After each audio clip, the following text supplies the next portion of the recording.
Chapter 19, Breaking Point. Kyon's first-person point of view. 6 months of relentless training, and the pressure was starting to get to me. I could feel my body growing stronger, but it was my mind that was cracking. Every time I thought I had control over my half-vampire nature, it slipped through my fingers. Today, though, it was different. Today, I could almost feel it inside me, clawing its way to the surface. The hunger, the thirst, it was all getting harder to ignore. Lawrence was pushing me harder than usual. After the weeks of Shotokan karate, Wing Chun, and basic flex training, we were now moving into judo. I had no idea how to throw someone or use their momentum against them. All I knew was how to punch and kick, not grapple or toss a man across the room. But Lawrence was insistent. Judo isn't just about throws. It's about control, Lawrence said, as he demonstrated a simple hip throw. You need to control your body, your opponent's body, and your energy. It's about timing, not strength. I nodded, trying to pay attention, but my mind wasn't fully in it. It was like I couldn't focus on anything for long enough to get it right. My body was heavy, slow, and my muscles felt like they were made of stone. Come at me, Lawrence said, setting his stance. I stepped forward, trying to grab hold of him the way he'd shown me. But my body just wouldn't respond the way I wanted it to. Every move was sluggish, every step heavy. Lawrence sidestepped me with ease and tossed me onto the mat again, his hands firm on my waist. Again, he said. His voice was calm, but I could hear the underlying frustration in it. I got up, trying to shake off the fatigue. The more I struggled, the more I realized how far behind I was. I was supposed to be training to fight vampires, to survive against people who had centuries of experience and mastery in combat. But all I had was the body of a half-human, and the growing strength of something darker. You need to focus on your body, Lawrence said, his eyes scanning me. You're not going to master it overnight, Kyon. But you're making progress. I didn't feel like I was making progress. My frustration only grew, and as I pushed myself harder, it was becoming more and more apparent that something inside me was starting to change. I felt the hunger claw at the edges of my thoughts, and the thirst. The thirst was starting to get worse. We spent the next hour working on my flux training, trying to sharpen my observation flux. Lawrence moved around me in a blur, and I struggled to track him. The training was supposed to help me sense danger before it happened, but the more I tried, the more frustrated I became. I could feel the flux building inside me, but it felt like trying to grab onto smoke. I couldn't hold it, couldn't focus enough to make it useful. Focus, Lawrence said, his voice snapping me back to the present. You're letting the frustration take over. Relax. Let the flux come to you, don't force it. I exhaled slowly, closing my eyes. But every time I tried to concentrate, the thirst gnawed at the back of my mind, drowning out everything else. My senses were heightened, but in the wrong way. I could hear the tiniest sounds, smell the faintest traces of blood in the air. It was overwhelming. I felt like I was drowning in my own instincts. Damn it, I muttered under my breath, shaking my head. I can't do this. You're getting better, Lawrence said, his tone softer now. But you're not there yet. Observation flux isn't just about seeing. It's about feeling what's around you.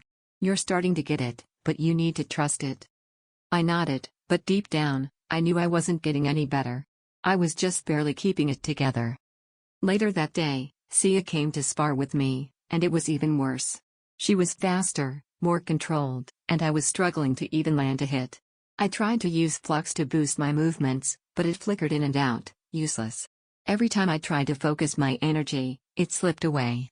Sia, on the other hand, moved with precision, using both flux and martial arts to counter everything I threw at her. Your form is off, she said, her tone almost pitying as she dodged my wild strikes. You need to relax, Kyon. You're trying too hard. I gritted my teeth and tried again, but this time, something inside me snapped. My vampire side, that dark, animalistic hunger, pushed through like a flood. The strength surged through me, and my movements became faster, more powerful. But with it came the thirst. The undeniable, almost maddening thirst. Sia's eyes widened in surprise as I shoved her back with a force she hadn't expected. My muscles were too strong, my body moving too fast. My teeth felt sharp, my senses too keen. I could hear her heartbeat, smell the blood in her veins, and every part of me screamed to tear into her. But I held back. Just barely. Kyon, she said, stepping back cautiously. Stop. You're not in control. The hunger was clawing at me, demanding to be fed, and for a moment, I almost gave in. But then Lawrence was there, his voice cutting through the haze. Enough. He barked. He grabbed my arm, pulling me away from Sia. Your vampire side is growing stronger, it seems, he said, his voice grim. How long have you been feeling it? The thirst? I swallowed, trying to push the darkness back. Since I started training in flux, I admitted, my voice hoarse. Lawrence's frown deepened, and he released my arm, stepping back. I see. That explains a lot. I looked at him, still struggling to catch my breath. What does that mean? What's happening to me?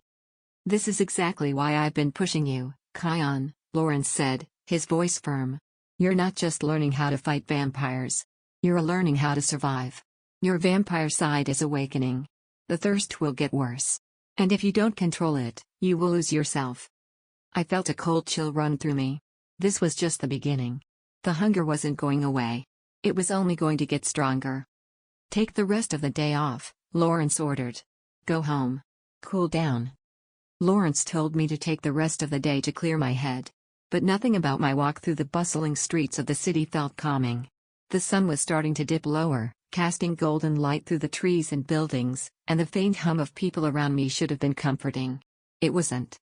Something was wrong. The first pang of unease hit me as I passed through a particularly dense section of the crowd. A sensation prickled at the back of my neck, something sharp, like needles brushing against my skin.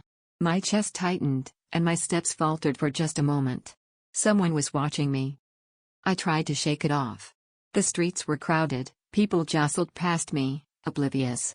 A glance over my shoulder revealed nothing but the flow of strangers. But the feeling didn't go away.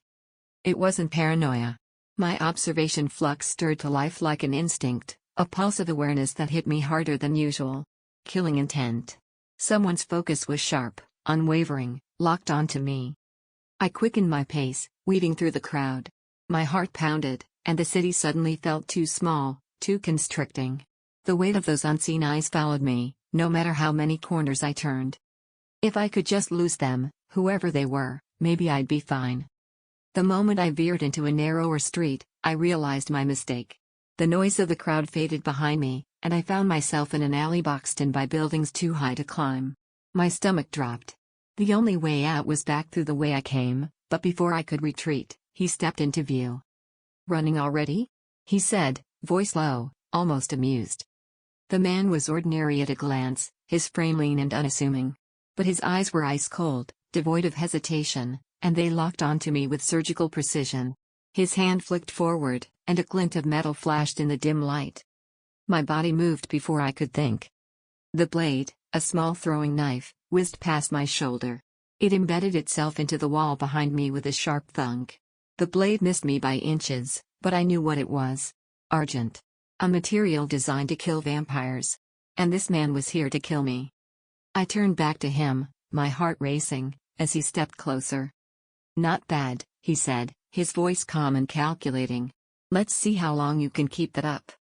Another flick of his wrist, and this time I saw it, his stance, the shift of his weight, the minute tension in his muscles. My observation flux sharpened like a blade. I knew the angle before the knife left his hand, saw it in my mind's eye. My feet moved on their own, pivoting just in time to dodge the second blade. Muscle memory from 6 months of training kicked in, and I felt my body respond in ways I hadn't expected. A parry here, a sidestep there, each motion was instinctual, not deliberate. But it wasn't enough. The hunter was relentless. He closed the distance with a fluid motion, his hand drawing an argent dagger from his belt. The silver blade gleamed, deadly and precise, as he lunged. Our fight was chaos. His attacks were overwhelming, swift and precise, but I wasn't helpless. My training flashed through my mind in pieces, Lawrence's voice correcting my stances, the fluid movements of Wing Chun drills. My arms moved almost on their own, redirecting his strikes, the knife's edge grazing my skin but never quite finding purchase. But I couldn't counter. I saw the openings, his brief hesitations, the overextension of his arm, but my body hesitated. I wasn't aggressive enough, wasn't confident enough to seize the moment and strike back. The hunter didn't let up. He pressed forward, forcing me toward the wall, cutting off any chance of escape. I kept fighting to escape, every step edging toward the alley's mouth, but he anticipated it, cutting off my retreat at every turn. His blows came faster, and I couldn't keep up. One strike grazed me. The argent blade bit into my arm, searing pain burning through me. I hissed through clenched teeth, feeling the wound sizzle. But then something strange happened. The pain faded almost as quickly as it came. The wound began to close, the silver burn losing its bite. The hunter froze for a fraction of a second, his expression shifting from calculated indifference to surprise. "That shouldn't be possible," he muttered. "Even half-bloods don't heal that fast from argent." His words rattled me, but I didn't have time to dwell on them. The distraction was enough for me to slip past his guard.